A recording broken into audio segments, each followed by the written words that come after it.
Hello everyone, once again welcome back on Dangi academy. बहुत बहुत स्वागत है आप सभी का दांगी एकेडमी पर। जो सीरीज़ हमने स्टार्ट की है नीट एग्ज़ाम प्रिपरेशन के लिए, और जैसे कि आप लोगों के डाउट भी थे कि मैम आने वाली एग्ज़ाम जो है क्या नीट के थ्रू ही एडमिशन होंगे, तो आज से ही आप अपनी प्रिपरेशन को स्टार्ट कर दीजिए। तो क्योंकि मैं जैसे कि आप लोगों को सब्जेक्ट भी टैली करके बता चुकी हूँ, बहुत ज़्यादा डिफरेंस नहीं है। तो यदि आप तैयारी अच्छी करेंगे तो आपका लगभग चाहे वो नीट के थ्रू हो या डायरेक्ट एग्ज़ाम हो, आपका सिलेक्शन बिल्कुल निश्चित हो जाएगा। और यदि आप लोग चैनल पर नए हैं तो इसी टाइप के वीडियो लेक्चर पाने के लिए चैनल को सबसे पहले सब्सक्राइब कर लीजिए और बेल आइकन को भी प्रेस कर दीजिए, ताकि जब भी नया वीडियो अपलोड हो तो आपके पास उसका नोटिफिकेशन पहुंच जाए। तो बिना टाइम वेस्ट किए हम स्टार्ट करते हैं। इससे पहले 4 वीडियो लेक्चर ऑलरेडी अपलोड किए जा चुके हैं, और अभी तक आपने उन वीडियो को नहीं देखा है तो प्लेलिस्ट में जाकर उन वीडियो को भी आप देख सकते हैं। तो स्टार्ट करते हैं। फर्स्ट क्वेश्चन, सही कथन का चयन करो, यानी आपको करेक्ट स्टेटमेंट बताना है। ग्लूकोकार्टिकाइड ग्लूकोजीनेसिस को प्रेरित करते हैं, यानी कि जो ग्लूकोकार्टिकाइड हैं वो स्टिमुलेटिंग का काम करते हैं ग्लूकोजीनेसिस के लिए। ग्लूकोगान हाइपोगलाइसीमिया से रिलेटेड या संबंधित है। इंसुलिन अग्नाशयी कोशिकाओं एवं एडिपोसाइटों पर क्रिया करता है। Insulin acts on pancreatic cells and adipocytes. Insulin hyperglycemia से संबंधित है। Insulin is associated with hypoglycemia. यानी चारों स्टेटमेंट में से आपको एक स्टेटमेंट है जो बिल्कुल सही है वो बताना है। तो ध्यान रखिए कि जो फर्स्ट स्टेटमेंट है यानी कि ग्लूकोकार्टिकॉइड स्टिमुलेट ग्लूकोजीनेसिस, इसे ये प्रेरित करने का काम करते हैं। तो ऑप्शन नंबर ए आपका बिल्कुल यहाँ पर सही है। अगला देख लेते हैं अब हम। निम्न में कौन सी प्रोटीन जंतुओं में ज़्यादा पाई जाती है? Most abundant protein in the animal, सबसे ज़्यादा मात्रा में कौन पाया जाता है? हीमोग्लोबिन, कोलेजन, लैक्टिन या इंसुलिन। वैसे चारों ही एनिमल्स में पाए जाते हैं, बट यहाँ पर हमसे क्वेश्चन में क्या पूछा है कि सबसे ज़्यादा मात्रा में कौन पाया जाता है? तो सबसे ज़्यादा मात्रा में पाया जाता है कोलेजन। क्या पाया जाता है? कोलेजन। सबसे ज़्यादा प्रोटीन कौन सा है? कोलेजन प्रोटीन सबसे ज़्यादा प्रेजेंट होता है। अगला क्वेश्चन है, वंशगति के गुणसूत्र सिद्धांत का प्रायोगिक प्रमाणन किसने किया था? Experimental verification of the chromosomal theory of inheritance was done by Mendel, Sutton, Boveri या मॉर्गन ने। तो यहाँ पर ये पूछा है कि एक के बाद एक इन जो हेरिडिटी कैरेक्टर थे जो क्रोमोसोमल, उसका एक्सपेरिमेंटल प्रमाणीकरण किस साइंटिस्ट ने किया था? तो ये किया था मॉर्गन ने। किसने किया था? मॉर्गन ने किया था। निम्न स्तंभों का मिलान कर सही विकल्प हमें बताने ने। मैच द कॉलम है। प्लावी पसलियाँ, फ्लोटिंग रिब्स, एक्रोमियन, स्केपुला और ग्लिनाइड गुहा। सामने आपको दिया है कि कहाँ पर प्रेजेंट होती है सभी का, यानी इसकी स्थिति बतानी है, इसकी पोजीशन आप लोगों को बतानी है सारी। तो यहाँ पर आपको जैसे एक चैप्टर में आपके जॉइंट्स भी दिए हुए हैं, वो जॉइंट्स भी आपको पढ़ना होगा कि किस टाइप से मूव करते हैं और किस टाइप की मसल्स की क्या फंक्शन है, फिर कौन सी कहाँ पर प्रेजेंट होती है, तभी इस टाइप के क्वेश्चंस आप इजीली फाइंड आउट कर पाएंगे। तो इसका आंसर देख लेते हैं हम। पल्वी पसलियाँ है, फ्लोटिंग रिब्स, ये प्रेजेंट हो उरोस्थी से नहीं जुड़ती। जो पसलियाँ होती है do not connect with the sternum. क्या हो जाएगा इसका answer? Do not connect with sternum. Acromion, ये होती है आपकी क्लेविकल। क्या आएगा इसका आंसर? क्लेविकल। अगला है स्कैपुला। स्कैपुला कहाँ प्रेजेंट होती है? दूसरी एवं सातवीं पसली के बीच में स्कैपुला प्रेजेंट होती है, located between second and seventh ribs. तो ध्यान रखिए, रिब्स इंग्लिश में याद रखना है आपको कि पसली को क्या कहा जाता है? रिब्स कहा जाता है। तो स्कैपुला कहाँ प्रेजेंट होती है? दूसरी और सातवीं रिब्स के बीच में।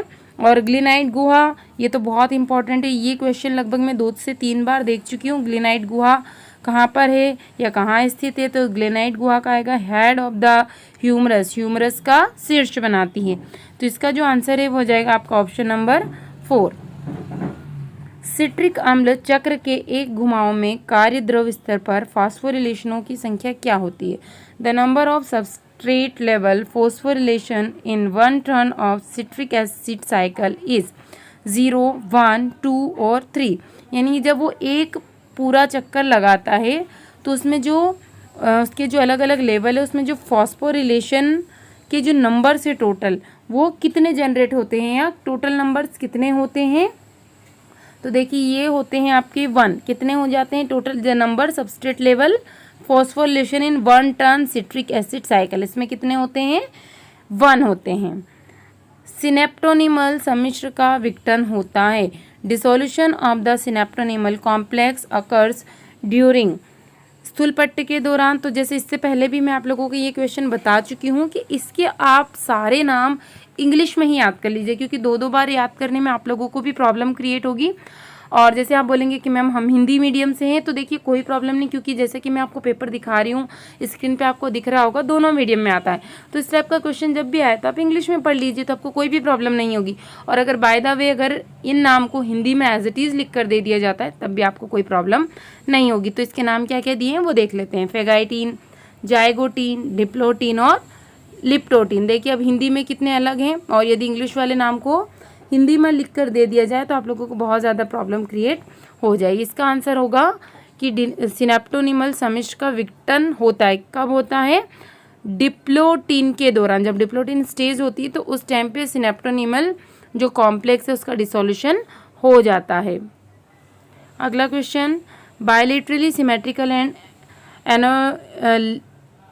Acoelomate animals are exemplified by. द्विपार्श्व सममितीय अगुही जंतुओं के उदाहरण किस संघ में हैं? तो यहाँ पर सिमेट्री पूछी गई है कि किस ग्रुप के एनिमल में बायलेटरल सिमेट्रिकल और एसिलोमेट्स ये प्रेजेंट होते हैं। द्विपार्श्व सममिति और अगुही किस संघ में होते हैं? टिनोफेरा में, प्लेटीहेल्मिन्थीज में, एस्केहेल्मिन्थीज में और एनेलिडा में। तो ये प्रेजेंट होते हैं जो बायलेटरल सिमेट्री होती है प्लेटीहेल्मिन्थीज में होते हैं। और जनरली इस ग्रुप के जो एनिमल्स होते हैं फ्लेट होते हैं, इसी की वजह से इनका नाम प्लेटीहेल्मिन्थीज है। इसके 2 टुकड़े जब करेंगे तो प्लेटी मतलब जनरली होता है फ्लेट, तो ये प्लेटीहेल्मिन्थीज में पाए जाते हैं। बिजांड का पिंड बिजांड व्रंत से कहाँ पर संलग्न होता है? The body of ovule is fused within the funicle at. कहाँ पर होता है? हीलियम में यानी नाभिका में। बिजांड द्वार, बिजांड को या निभाग, हीलियम, माइक्रोपाइल, न्यूक्लियस या चालजा कहाँ पर संलग्न होता है, यानी कहाँ पर ये फ्यूज होगा? कौन फ्यूज होगा? ओविल। कहाँ, किसमें? फ्यूनिकल में। तो देखते हैं इसका, हीलियम में, माइक्रोपाइल में, न्यूक्लियस में या फिर चालजा में। तो ये होता है आपका हीलियम, यानी नाभिका में जाकर ये संलग्न फ्यूज हो जाता है। आहार नाल की गोबलेट कोशिकाएं रूपांतरित होती है। तो देखो ये मैंने आपसे पहले भी कहा था कि आपको digestive system, mitosis, meiosis process ये बिल्कुल पढ़ लेना है। और जो ग्रीगर मेंडल वाला चैप्टर है उससे भी तो कम से कम आपके 8 से 10 क्वेश्चन, सिर्फ 3 टॉपिक में आपके 8 से 10 क्वेश्चन पूरे कवर अप हो जाएंगे। तो जिस टॉपिक में ज़्यादा क्वेश्चन आ रहे हैं मैं आप लोगों को बार बार हर वीडियो में बताती जा रही हूँ, तो इन्हें आप पहले कर लीजिए। और उसके बाद हमें पढ़ना है सेल और टिश्यू वाला चैप्टर। तो मान के चलिए आपके 15 क्वेश्चन पूरे कवर अप हो जाते हैं, और ये कम से कम आप 2 दिन में आराम से कर सकते हैं।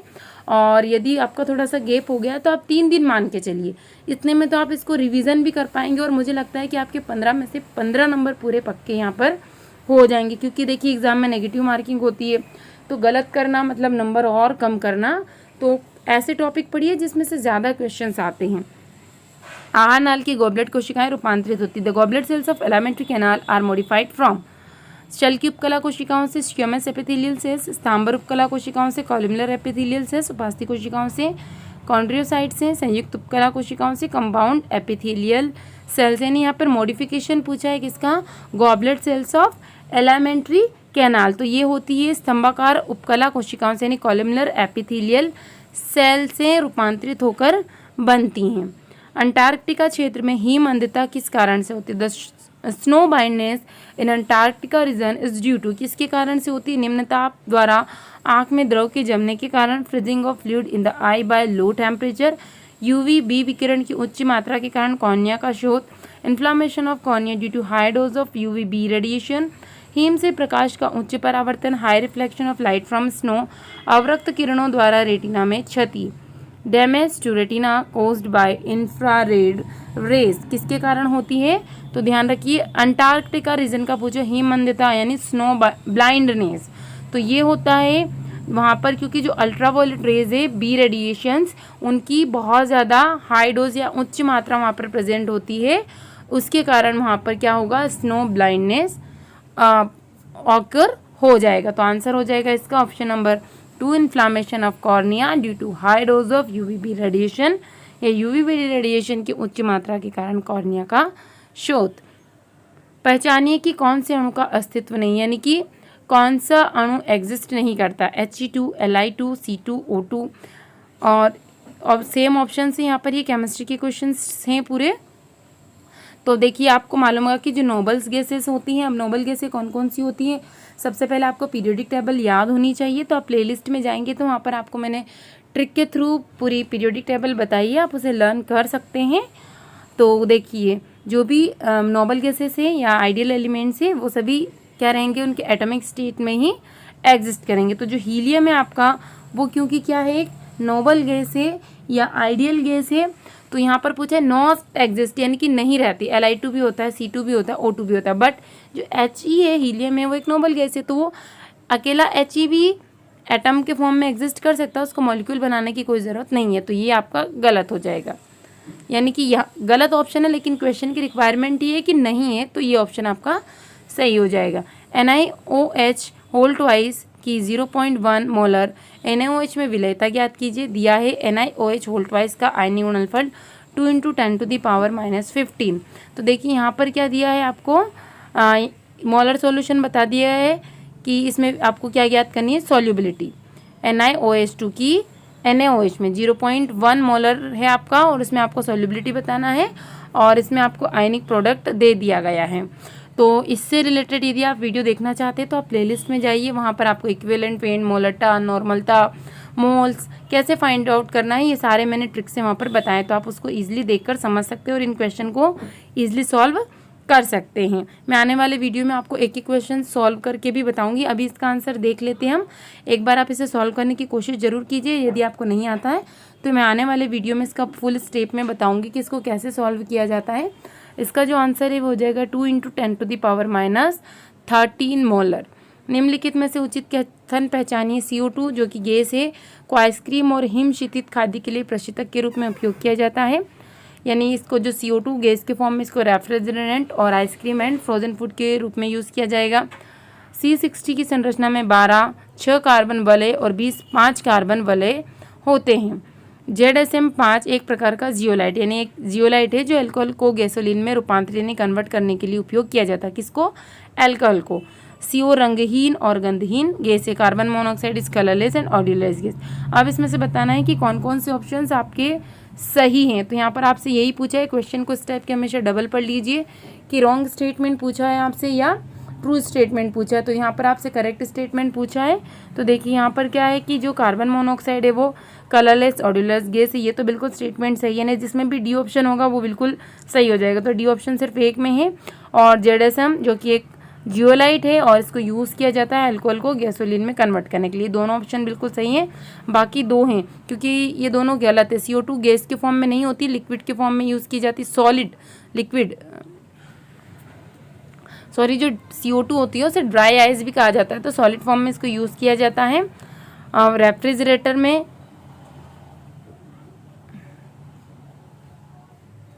अगला क्वेश्चन, सुक्रोज का जल अपघटन निम्नलिखित अभिक्रिया द्वारा किया जाता है। सुक्रोज जब इसको जल में घोला तो देखिए एक रिवर्सिबल रिएक्शन है, यानी ग्लूकोज और फ्रक्टोज में कन्वर्ट हो चुकी है ये। यदि 300 केल्विन पर साम्य स्थिरांक आपको दे दिया इसकी वैल्यू, तो उस ताप पर ΔG नेगेटिव का मान आपसे यहाँ पर पूछा गया है कि कितना मान होगा। तो इसके लिए भी मैं आप लोगों को एक और वीडियो प्रोवाइड करवा दूंगी जिसमें KP कैसी के बीच में रिलेशन, और ये न्यूमेरिकल्स बहुत इजी होते हैं। देखिए तो मैं सेपरेट वीडियो बनाऊंगी तो उसमें आप लोगों को ज़्यादा समझ में आएगा, इसमें सब कुछ एकदम मिक्सअप हो जाएगा। ये वीडियो में सिर्फ आप लोगों को ये बताने के लिए प्रोवाइड करवा रही हूँ कि किस टाइप के क्वेश्चन इसमें पूछे जाते हैं। तो देख लेते हैं इसका आंसर क्या होगा, क्योंकि एक एक इसमें अगर मैं सॉल्व करूँगी तो बहुत ज़्यादा लंबा वीडियो हो जाएगा। तो अभी आप देख लीजिए, और जो सेपरेट वीडियो होंगे उसमें सिर्फ मैं एक वीडियो में KP की वैल्यू कैसे फाइंड करना है, एक में KC की वैल्यू कैसे फाइंड आउट करना है, यही मैं आप लोगों को बता दूंगी। तो इसका जो आंसर है हो जाएगा option number A -8.314 J mole inverse K inverse into 3 जो भी यहाँ पर वैल्यू दी हुई थी। अब यहाँ पर आपको निम्न अभिक्रिया के निम्नलिखित क्रम में X यौगिकों को पहचानना है, यानी X यौगिक कौन सा है। यहाँ पर आपको दिखाई दे रहा है जो फर्स्ट बना है आपका बेंजीन के ऊपर क्या लगा है, यहाँ पर CH3 रिंग, फिर Cl2 और HV, और यहाँ पर कोई X प्रोडक्ट बन रहा है। फिर ये देखिए वाटर प्रेजेंट है आपका, हाइड्रोलिसिस हो रही है, फिर आपका ये बन गया है CHO। तो यहाँ पर आपको जो एक्स प्रोडक्ट बीच में बन रहा है, नहीं देखिए अब आपको क्या बनना है, जितने भी इंपॉर्टेंट रिएक्शंस थे आपने 12th और 11th में याद करती, वो सारे रिएक्शन आप अच्छे से पढ़ लीजिए कि एक रिएक्शन, तो आपके सारे जो इस टाइप के क्वेश्चंस वो इजीली आप सॉल्व आउट कर पाएंगे। तो यहाँ पर इसमें से पूछा गया है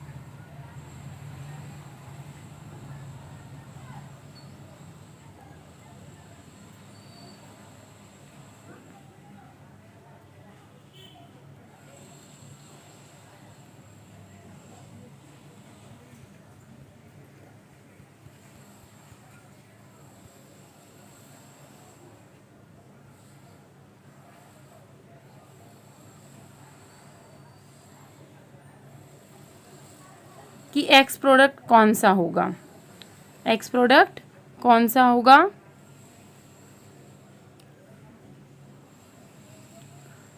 तो देखिए जो एक्स प्रोडक्ट होगा वो होगा आपका ऑप्शन नंबर 3 CHCl2, CHCl2, यानी यहाँ पर क्या आएगा, इसके बाद में इस टाइप की रिंग बन जाएगी, बेंजीन रिंग, वापस से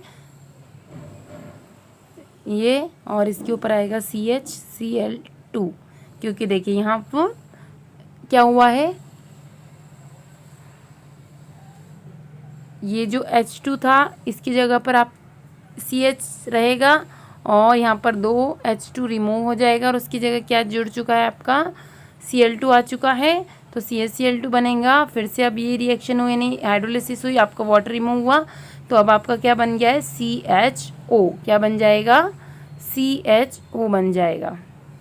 अगला क्वेश्चन, अनुचित सुमेल को पहचानना है, यानी कि गलत कौन सा है। सामने सामने यहाँ पर आंसर दिए हैं, अनिलुलियम, अनिल्यूट्राइयम, अननील हेक्सियम, अनयूयम, तो मैंडलिवियम, लॉरेंसियम, सिबोर्गियम और डरमेस्टियम, यानी गलत कथन यहाँ पर कौन सा है उसको हमें आइडेंटिफाई करना है। तो देखिए ये है आपका जो फोर्थ वाला है वो आपका गलत स्टेटमेंट है, बाकी जो भी लिखे हैं वो सामने बिल्कुल सही है। एक तत्व की 288 pm सेल कोर वाली इकाई केंद्रित घनी संरचना है, तो परमाणु की आपको त्रिज्या बताना है कि उसकी जो परमाणविक त्रिज्या है वो कितनी होगी। एक एलिमेंट दे दिया गया है, बॉडी सेंटर्ड क्यूबिक है वो, और उसकी जो सेल एज बता दी गई है, एटॉमिक रेडियस आपको फाइंड आउट करनी है। तो एटॉमिक रेडियस हो जाएगी यहाँ पर √3/4 × 288 pm। निम्नलिखित में से अणुओं के किस समुच्चय का शून्य द्विध्रुव आघूर्ण होता है, यानी जो जीरो डायपोल मूवमेंट शो कर रहा है वो बताना है कि इनमें से कौन है। अमोनिया, बेरिलियम, डाइफ्लोराइड, जल, डाइक्लोरोबेंजीन। तो ऑप्शंस आप पढ़ लीजिए, वीडियो बहुत ज़्यादा लंबा हो रहा है, इस कारण से मैं आपको डायरेक्ट बता देती हूँ इसका आंसर। तो देखिए इसका जो आंसर होगा वो हो जाएगा आपका, तो यहाँ पर शून्य द्विध्रुव आघूर्ण पूछा है तो बोरोन में होगा, ट्राइफ्लोराइड में होगा, बेरिलियम में, ऑप्शन नंबर 4 जो आपको दिखाई दे रहा है, इन सब में द्विध्रुव आघूर्ण या जीरो डायपोल मूवमेंट होता है। तो इनको देख लीजिए आप, boron, trifluoride, beryllium difluoride carbon dioxide में, और 1,4 डाइक्लोरोबेंजीन के अंदर होता है। प्लेटिनम इलेक्ट्रोड का उपयोग करते हुए तनु सल्फ्यूरिक अम्ल के विद्युत अपघटन पर एनोड पर प्राप्त उत्पाद होगा। जब विद्युत अपघटन किया जाएगा तो एनोड पर कौन सा पदार्थ आपको मिलेगा। जब इलेक्ट्रोलिसिस की जाएगी डाइसल्फ्यूरिक एसिड की और प्लेटिनम के इलेक्ट्रोड उसमें लगा दिए जाएंगे। किस टाइप से, जैसे ये किया जा रहा है, यहाँ पर सॉल्यूशन भर दिया, प्लेटिनम के इलेक्ट्रोड लगा दिए, तो एक एनोड हो गया आपका और एक कैथोड हो गया। तो एनोड पर आपको कौन सा प्रोडक्ट मिलेगा, hydrogen gas, oxygen gas, H2S gas, यह आपको मिलने वाली है H2S गैस। तो देखिए हमेशा यहाँ पर मिलेगी एनोड पर आपको, क्योंकि किसका कर रहे हैं आप, डाइसल्फ्यूरिक एसिड H2SO4 का कर रहे हैं, तो यहाँ पर आपको मिलेगी ऑक्सीजन गैस।